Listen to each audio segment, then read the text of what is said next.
Marre d'être fauché? Un plan simple en 3 étapes pour devenir libre financièrement.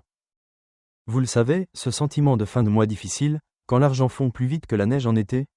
Quand on stresse dès qu'une facture inattendue arrive et qu'on a l'impression d'être dans une course sans fin, où l'on travaille juste pour payer les dettes? Beaucoup de gens pensent que pour s'en sortir, il faut avoir un salaire de ministre. Mais laissez-moi vous dire une vérité qui va changer votre vision des choses. Ce n'est pas ce que vous gagnez qui compte, c'est la façon dont vous gérez ce que vous avez. Aujourd'hui, on va démystifier la peur de l'argent et vous donner les clés d'un plan simple et infaillible. Je vais vous révéler un secret que la plupart des millionnaires connaissent et appliquent, la règle du 50-30e-20.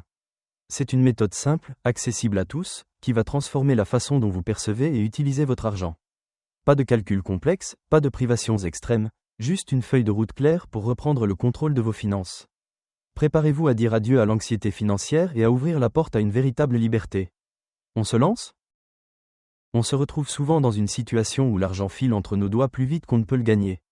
On se demande comment gérer ses finances correctement, surtout quand le salaire n'est pas mirobolant. L'idée d'épargner avec un petit revenu peut carrément sembler impossible, une mission digne de James Bond. On a ce sentiment d'être à la merci des factures et des imprévus, sans jamais pouvoir prendre son envol. C'est un peu comme essayer de remplir une baignoire avec un robinet qui goutte, on se fatigue à vider le seau sans jamais voir le niveau monter. On se prive, on s'inquiète, et on se dit que la liberté financière est un rêve lointain, réservé à ceux qui ont déjà beaucoup. Pourtant, il y a une méthode simple et efficace qui a fait ses preuves pour budgétiser son argent de manière intelligente et sans se priver. Imaginez une boussole pour votre argent, un guide qui vous montre exactement où vous en êtes et où vous allez. C'est exactement ce que propose la règle du 50-30-20e, popularisée par Elizabeth Warren dans son livre All Your Worth. Cette méthode, c'est comme une baguette magique pour ceux qui veulent protéger leur argent.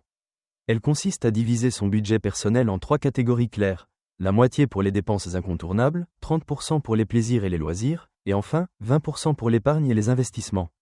C'est une approche intuitive et tellement simple qu'elle permet d'établir un budget réaliste et durable, qui nous aide à atteindre nos objectifs financiers sans se faire de nœuds au cerveau.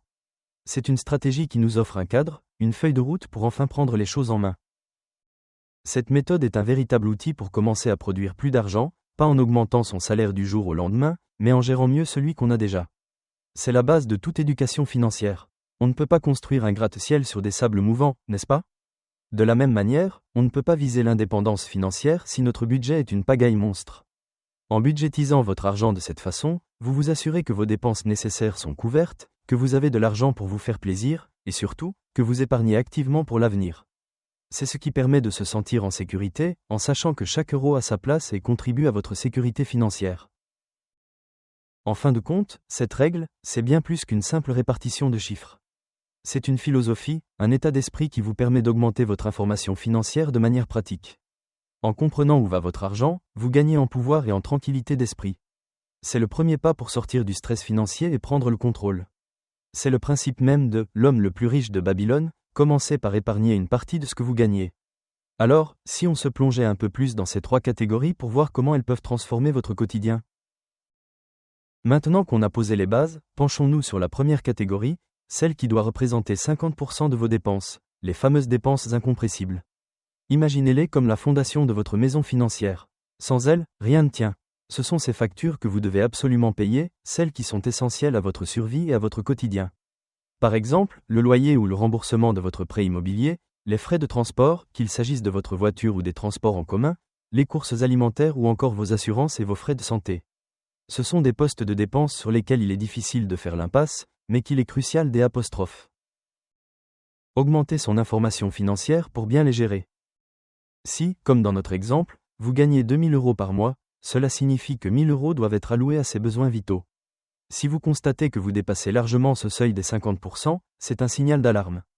Il va falloir prendre des décisions courageuses pour budgétiser votre argent plus efficacement. Peut-être que votre loyer est trop élevé et qu'un déménagement dans un logement plus petit est nécessaire, ou que les frais liés à votre voiture sont trop importants et qu'un modèle moins cher, ou même le passage au transport en commun, pourrait vous aider à vous en sortir.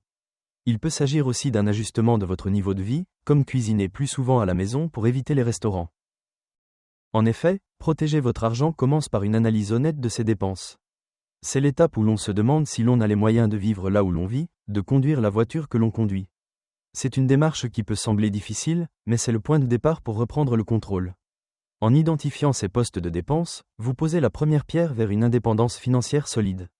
Cela ne veut pas dire se priver de tout, mais plutôt s'assurer que vos fondations sont stables et que vous n'êtes pas à la merci d'une dépense imprévue.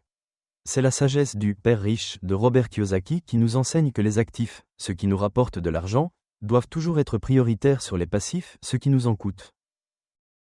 Une fois cette première étape maîtrisée, on passe à la partie la plus agréable. C'est le moment de s'intéresser aux dépenses de loisirs, celles qui rendent la vie plus sympa et qui, pour une fois, ne sont pas une contrainte. L'idée est de trouver un équilibre pour continuer à produire plus d'argent sans sacrifier son bonheur. On va voir ça en détail juste après, mais en attendant, n'oubliez pas que c'est en maîtrisant ces dépenses essentielles que vous vous donnez la possibilité de profiter pleinement des suivantes. Maintenant, passons à la partie la plus fun. Les dépenses plaisir, qui devraient correspondre à 30% de votre budget. C'est l'argent que vous dépensez pour tout ce qui n'est pas vital, tout ce qui rend la vie plus agréable et plus divertissante. Pensez-y comme une récompense pour avoir si bien géré le reste de vos finances. C'est votre budget pour les sorties entre amis, les restaurants, les concerts, les gadgets électroniques, les abonnements à des services de streaming ou même les nouveaux vêtements. En bref, c'est l'argent qui vous permet de vous faire plaisir sans culpabiliser, car vous savez que le reste est déjà sous contrôle. Si on garde notre exemple des 2000 € de revenus mensuels, 600 € sont alloués à ces dépenses. L'idée, ce n'est pas de tout sacrifier pour protéger votre argent, mais de faire des choix conscients. Par exemple, au lieu de payer un abonnement à une salle de sport, vous pourriez faire du sport à la maison. Plutôt que d'acheter des billets pour un match, regardez-le à la télévision. Il ne s'agit pas de se priver, mais de trouver des alternatives intelligentes pour augmenter votre information financière sans vider votre portefeuille. C'est en faisant ces petits ajustements que vous gagnez en pouvoir d'achat et en liberté de choix. C'est ici que l'on commence à sentir la véritable liberté. En maîtrisant ces dépenses plaisir, on se donne la possibilité de se concentrer sur l'essentiel et de construire quelque chose de solide pour l'avenir. C'est une étape cruciale pour commencer à produire plus d'argent et à transformer ses finances. Si vous êtes prêt à prendre le contrôle de vos finances et à construire un avenir sûr, vous êtes au bon endroit. Ici, nous transformons la complexité de l'argent en étapes simples et pratiques pour que vous atteigniez vos objectifs sans complications. Si cette vidéo vous a aidé, laissez un « j'aime », cela permettra à d'autres personnes de découvrir ce contenu. Partagez en commentaire, quelle a été votre plus grande révélation financière aujourd'hui ? Votre expérience peut inspirer et aider d'autres membres de notre communauté à progresser. Et n'oubliez pas, abonnez-vous à la chaîne et activez la cloche pour continuer à recevoir nos guides pratiques et avancer dans votre parcours vers la liberté financière. Ensemble, construisons un avenir solide et sans inquiétude. Après avoir mis de côté ces 30% pour le plaisir, il est temps de passer à la dernière étape, celle qui fait vraiment la différence sur le long terme. On va parler d'épargne et d'investissement, le véritable moteur de votre indépendance financière. C'est le secret pour transformer vos habitudes de consommation en une machine à apalancar tu dinero et à construire un patrimoine qui travaille pour vous. Maintenant, on arrive à la dernière partie, mais pas des moindres, celle qui est sans doute la plus importante pour votre avenir, l'épargne et les investissements. La règle du 50-30-20 vous encourage à allouer 20% de vos revenus à cette catégorie, et c'est le point de départ de votre liberté financière. Commencez par vous constituer un fonds d'urgence, une sorte de coussin de sécurité qui vous protégera des imprévus. Les experts recommandent d'avoir au moins 3 à 6 mois de dépenses mises de côté. Si vous gagnez 2000 € par mois, ça veut dire que votre fonds de sécurité doit atteindre au moins 6000 €. C'est un filet de sûreté qui vous procure un sentiment de sécurité, une tranquillité d'esprit inestimable. Une fois que ce fonds est en place, c'est là que la magie opère. Vous pouvez commencer à apalancar tu dinero et à le faire travailler pour vous en investissant. C'est un peu le principe du « Père riche, Père pauvre » de Robert Kiyosaki. Au lieu de travailler pour l'argent, vous faites en sorte que l'argent travaille pour vous. Il s'agit de mettre en place des paiements mensuels automatiques de votre compte courant vers vos comptes d'épargne ou d'investissement, ce qui vous permet de créer cette habitude d'épargner régulièrement.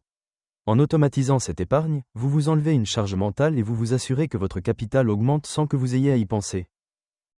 L'idée, c'est de produire plus d'argent en investissant et de vous rapprocher de vos objectifs, qu'il s'agisse de préparer votre retraite, de rembourser des dettes ou de réaliser un projet qui vous tient à cœur. Plus vos revenus augmentent, plus vous pouvez ajuster ce pourcentage à la hausse pour accélérer la croissance de votre patrimoine. À partir de 3000 € par mois, par exemple, vous pouvez envisager d'épargner bien plus que les 20% initiaux pour augmenter votre information financière et faire grossir vos investissements plus rapidement. En respectant cette allocation de 50% pour les besoins, 30% pour les plaisirs et 20% pour l'épargne, vous créez un équilibre parfait qui vous permet de profiter de la vie tout en construisant un avenir solide. C'est la clé pour Budgétisez votre argent sans vous frustrer, car vous savez que chaque euro dépensé ou mis de côté est un pas de plus vers votre indépendance financière. Ce plan simple est votre guide pour transformer l'anxiété en confiance, et le fait de voir vos progrès mois après mois sur un tableau Excel, ça, c'est une sacrée récompense pour votre cerveau. Voilà, on arrive au bout du chemin pour aujourd'hui. Vous l'avez compris, l'indépendance financière n'est pas un concept réservé à une élite, mais un objectif à la portée de tous. Le secret, ce n'est pas la chance ou un gros salaire, mais bien la discipline et une méthode simple comme la règle du 50-30-20. En l'appliquant, vous passez de spectateur à acteur de votre vie financière. Vous transformez le stress et la peur en confiance et en clarté, et vous construisez petit à petit un avenir serein, où l'argent n'est plus une source d'inquiétude mais un outil pour accomplir vos rêves. Alors, qu'attendez-vous pour faire le premier pas ? Vous êtes à 2 doigts de changer votre vie. Mettez en pratique ce que vous venez d'apprendre. Téléchargez le tableau que j'ai mis à votre disposition pour budgétiser votre argent et voyez par vous-même la magie opérer. N'oubliez pas, le chemin le plus long commence toujours par un premier pas. Quelle est la plus grande révélation que vous avez eue sur vos finances aujourd'hui ? Et quel est le tout premier changement que vous allez faire pour produire plus d'argent ? Partagez vos réflexions dans les commentaires, votre expérience peut motiver toute une communauté à prendre le contrôle de son destin financier.